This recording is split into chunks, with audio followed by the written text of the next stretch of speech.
अस्सलाम वालेकुम। हम वेव पार्टिकल डुअलिटी की बात कर लेते हैं। यानी ये कि अब दो तरह से हमने इसको पढ़ा। हमने सबसे पहले ये देखा कि जो चीज़ हम मॉडर्न फिज़िक्स से पहले जानते थे, that wave has a particular wavelength, it behaves like a wave, that is वो अब्जॉर्ब होती है कहीं पर और फिर हमने देखा कि वो जैसे चूँकि वेव हर जगह पाई जाती है तो वो ऐसे फिनोमेना करती है, जैसे डायफ्रैक्शन हो गया, ठीक है, इसी तरह इंटरफेरेंस हो गया, और ये फिनोमेना और पोलराइजेशन जो है, ये तीन फिनोमेना यानी okay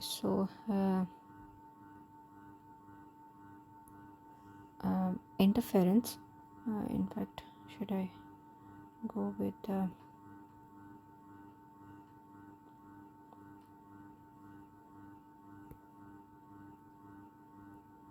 okay so um, uh, interference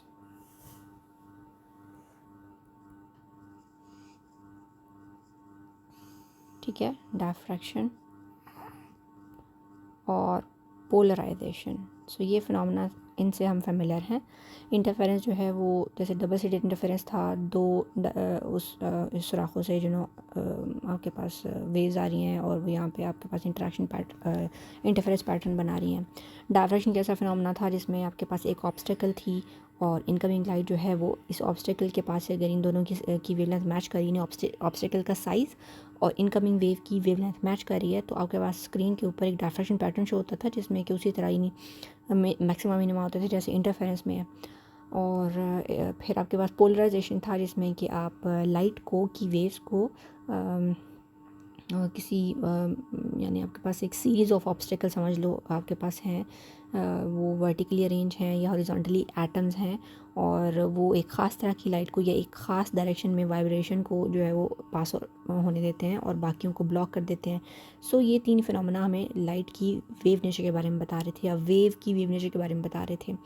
wave से हमारी मुराद यहाँ पे ज़ाहिर इलेक्ट्रोमैग्नेटिक वेव्स हैं।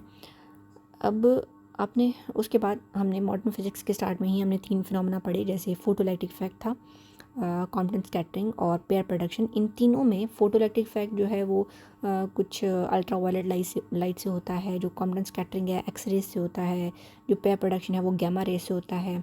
हमने देखा कि ये जो और ये सारी जो मैं जिनकी बात कर रही हूँ, यानी UV light, visible UV, X rays और गैमा रेज, ये इलेक्ट्रोमैग्नेटिक स्पेक्ट्रम के हाई एंड पे आती हैं, यानी उस जगह पर आते हैं जहाँ पर आपके पास इस तरफ गैमा रे है, फिर एक्स रेज हैं, फिर यूवी लाइट है।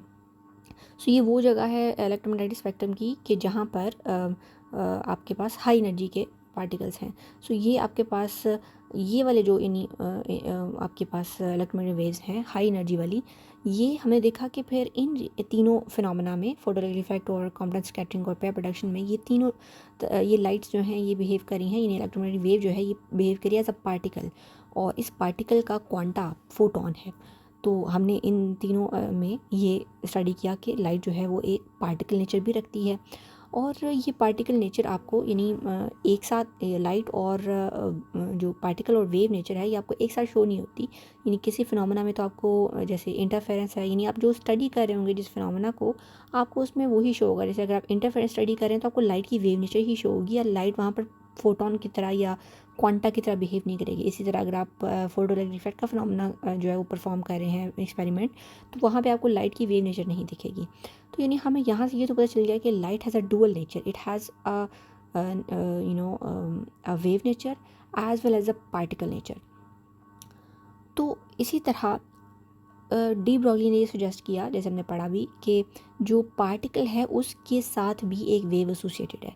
अब ये भी, यानी हम अभी तक पार्टिकल को पार्टिकल के तौर पे जानते थे, जब हमने अभी मॉडर्न नहीं पढ़ा था या हम क्लासिकल मैकेनिक्स में थे, तो हम कहते थे कि पार्टिकल जो है उसकी ये प्रॉपर्टी है कि वो लोकलाइज होता है, वो एक जगह पर। जब मैं ये बताती हूँ कि मैं पार्टिकल की बात करी तो मेरा मतलब है कि वो किसी टाइम पर किसी एक जगह पर मौजूद है, जबकि वेव तो ऐसा नहीं है। वेव तो हर जगह पर होती है क्योंकि वो उसकी वेवलेंथ है, ठीक है, वो इस तरह फैली हुई होती है।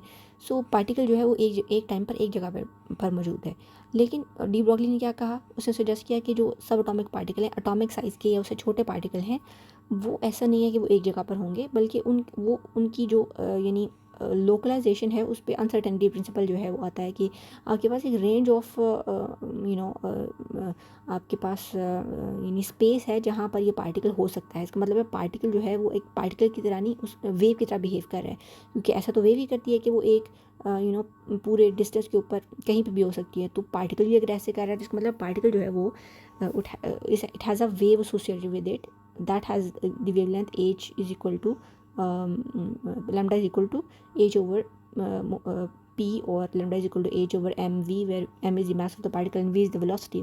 So if the particle is moving, it has a wave associated with it. सो ये अब पार्टिकल नेचर के लिए तो हमें कोई एक्सपेरिमेंट करने की ज़रूरत नहीं है, क्योंकि हमें पता है क्लासिकल पार्टिकल्स पार्टिकल की तरह बिहेव करते हैं, ज़ाहिर क्वांटम भी करेंगे। लेकिन अब अगर आपको पार्टिकल की वेव नेचर देखनी है तो उसके लिए फिर आपको क्या करना पड़ेगा, आपको पार्टिकल के लिए भी इस तरह का डबल स्लिट एक्सपेरिमेंट परफॉर्म करना पड़ेगा, जो कि वेव नेचर के बारे में बात करता है। यानी वेव की वेव नेचर हमने देखा हम इंटरफेरेंस से, डायफ्रैक्शन से, पोलराइजेशन से पता कर सकते हैं।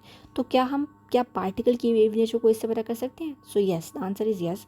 We actually did this experiment कि हमने जो है वो इंटरफेरेंस किया, डबल स्लिट इंटरफेरेंस किया विद हेल्प ऑफ इलेक्ट्रॉन।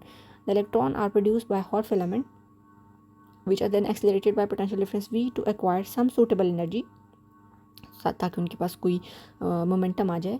और उसके बाद हम उसको जो है वो after passing through the double slit they strike fluorescent screen, जो कि ग्लो करेगी after when electron hit on it. By the analysis of this pattern we see that it is similar to interference pattern. This means that electron are showing interference phenomena, so they have wave nature. So electron की interference भी, और अब आगे जाके हम देखेंगे कि electron wave जब हम पढ़ेंगे तो हम ये देखेंगे कि there is a experiment performed by Davis and Germer, जिसमें कि उन्होंने इलेक्ट्रॉन की डायफ्रैक्शन को स्टडी किया। तो इलेक्ट्रॉन जो है यानी वो एक क्रिस्टल स्ट्रक्चर से डायफ्रैक्ट होकर हमें स्क्रीन पर नज़र आ रहा है कि वो एक डायफ्रैक्शन पैटर्न दे रहा है। So this behaviour nature is not only limited to electrons but can be exerted to other particles also, जैसे प्रोटॉन है एट्सेट्रा। न्यूट्रॉन्स के साथ न्यूट्रॉन डायफ्रैक्शन भी एक टॉपिक आप आगे जाके न्यूक्लियर फिजिक्स में पढ़ेंगे। सो न्यूट्रॉन डायफ्रैक्ट होते हैं। The wave and the particle aspect of quantum entity are both necessary for the complete description. अगर मैं आपको एक चीज़ क्लियर कर दूं कि ऐसा नहीं होगा कि आपको अगर मैंने एक नॉर्मल साइज़ की बॉल जो मेरे हाथ में आ जाती है वो फेंकूँ तो मुझे उससे डबल स्लिट एक्सपेरिमेंट में परफॉर्म कर सकती हूँ। सो यानी एक आप कह लो कि लिमिट है। जो क्वांटम मैकेनिक्स है वो बिल्कुल छोटे पार्टिकल के लिए है, इसी तरह जो पार्टिकल का वेव बिहेवियर है वो भी बिल्कुल छोटे पार्टिकल के लिए, यानी इलेक्ट्रॉन जो है वही पार्टिकल का वेव बिहेवियर शो कर सकता है आपको। एक नॉर्मल साइज़ का पार्टिकल या जिस पार्टिकल को हम मैक्रोस्कोपिक पार्टिकल कहते हैं, जो हमें आम आँख से नज़र आ सकता है, सो वो पार्टिकल आपको वेव नेचर शो नहीं करेगा। इसी तरह अगर आप इलेक्ट्रोमैग्नेटिक स्पेक्ट्रम में वेव्स को देखें तो वो वाली वेव्स, अगर मैं आपको इलेक्ट्रोमैग्नेटिक स्पेक्ट्रम दिखाऊं इस टाइम तो ये हमारे पास इलेक्ट्रोमैग्नेटिक स्पेक्ट्रम है जिसमें कि इस तरफ जो वेवलेंथ्स हैं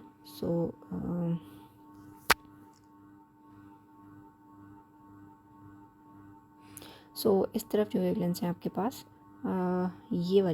ये सारी लॉन्गर वेवलेंथ्स है, ठीक है। सो ये सारी लॉन्गर वेवलेंथ्स हैं, जबकि ये वेवलेंथ्स जो हैं गामा रेज और एक्स रेज और यूवी यानी on the left hand side of the screen, ये सारी वेवलेंथ जो हैं वो शॉर्टर हैं। सो अगर मुझे लाइट की जो पार्टिकल नेचर है वो स्टडी करनी तो मैं शॉर्टर वेवलेंथ जो है X rays, UV, gamma rays, इनसे एक्सपेरिमेंट करूँगी। जबकि अगर मैं रेडियो वेव्स या ये इंफ्रारेड वेव्स और रेडियो वेव्स को मतलब अगर स्टडी करना चाहती हूँ तो मुझे इनसे लाइट का पार्टिकल नेचर नहीं शो होगा। इनसे लाइट सिर्फ वेव, क्योंकि लॉन्गर वेवलेंथ की वेव्स हैं, सो इनसे मुझे सिर्फ लाइट की वेव नेचर शो होगी। सो बात समझ आ रही है? ये अगर मुझे पार्टिकल की वेव नेचर देखनी है तो मुझे स्मॉलर पार्टिकल्स, सब एटॉमिक पार्टिकल्स को देखना है। जबकि अगर मुझे लाइट की पार्टिकल नेचर देखनी है तो मुझे ऐसी वेव्स को देखना है जो कि हाई एनर्जी की हैं, जिनका क्वांटा जो है वो यानी फोटोन जिसका हैवी होगा। आप इसको यूँ समझ लें कि अगर आप एक बीच के ऊपर सैंड को देखते हैं तो आपको दूर से ऐसा लगेगा कि सैंड जो है वह कंटिन्यूस मटेरियल है, या उसके पार्टिकल चूँकि इतने छोटे हैं वो आपस में ऐसे मिक्स हुए हैं कि आप दूर से देखेंगे तो आपको लगेगा कि कोई कंटिन्यूस चीज़ है, ये अलग से पार्टिकल नहीं है। बट अगर आप यही पत्थरों को देखते हैं, यानी आपके पास एक लार्जर मैस का पार्टिकल है, तो आपको उसकी पार्टिकल नेचर बड़ी अच्छे से दिखेगी। तो इसी तरह से जो आपके पास गैमा रेज हैं, क्योंकि फ़ोटोन जो है वो डिपेंड करता है, उसकी जो एनर्जी है वो डिपेंड करती है फ्रीक्वेंसी पे। Higher the frequency higher the energy of the quanta. So इसका मतलब है कि आपके पास वो वेव्स जिनका के एनर्जी हाई है, उनका फ़ोटोन भी ज़्यादा एनर्जी का होगा। तो दिखेगा, यानी वो ज़्यादा फील होगा। तो आई होप ये बात आपको समझ आ रही है। इन केस अगर आपको इसमें कोई भी कन्फ्यूजन हो, you can ask me on WhatsApp. just make it clear for you कि how you can study both behavior of wave and wave behavior of particle and particle behavior of light. The wave and particle aspect of quantum entity are both necessary for complete description. However, the two aspects can't be revealed simultaneously in one experiment. So ऐसा नहीं हो सकता। जैसे मैंने आपको बताया कि अगर मुझे लाइट का पार्टिकल बिहेवियर देखना है, तो उस टाइम पर मुझे लाइट सिर्फ पार्टिकल की तरह ही शो होगी, उसका वेव बिहेवियर, इंटरफेरेंस, रिफ्लेक्शन वहाँ शो नहीं होगा। To show the wave nature of particle, we have to do the interference and diffraction experiment, and to show the particle nature of radiation, we have to do this photoelectric effect and Compton effect. So I hope you have understood the wave particle duality, और ये बहुत अच्छे से आपको समझ आना चाहिए. In case you have a question, drop in the in WhatsApp group.